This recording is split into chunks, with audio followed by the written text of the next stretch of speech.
করেছি। চাকরি নেই, চাকরি নেই, কত রকমের কথা আমরা শুনি।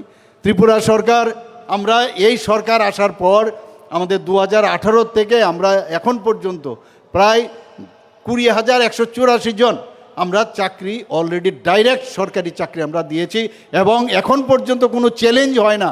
অর্থাৎ স্বচ্ছতার সাথে কিভাবে চাকরি দিতে হয় সেটা এই সরকার দেখিয়েছে। আগে তো আপনারা জানেন 10,323 তাদের নিয়ে কত খেলনা, কত কিছু হয়েছে। সেদিন আমি দেখলাম যে পশ্চিমবাংলায় যে চাকরি চলে গিয়েছিল সেখানে ডিভিশন বেঞ্চ থেকে একটা রায় এসেছে, তারা অত্যন্ত উৎফুল্ল হয়েছেন।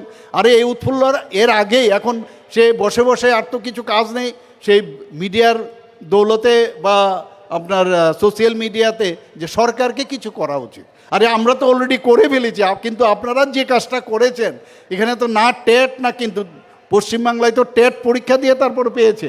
আমি বলছি না তারা ঠিক করেছে, সেটা হয়তো বা সুপ্রিম কোর্টে যাবে। এখন সুযোগ পেয়েছে, আপনারা কিছু করুন। অরণ্যের রোদন, ক্রোকোডাইল টিয়ার যাকে বলে, তারা আমরা অলরেডি করেছি। তাদেরকে 2 বছরের জন্য আমরা করেছি, তাদেরকে এক্সটেনশন দিয়েছি। নানাভাবে আমরা চেষ্টা করেছি যে ওনাদেরকে কোনো রিলিফ দেওয়া যায় কিনা, এখনও আমরা চেষ্টা করছি।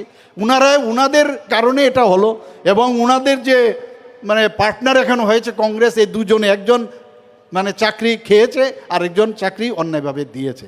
তো এদের সম্পর্কে মানুষ এখন জানে, আর আমাদেরকে শেখাতে হবে না, আমরা জানি কি করতে হবে না করতে হবে, আমরা জানি। এখানে আমাদের যে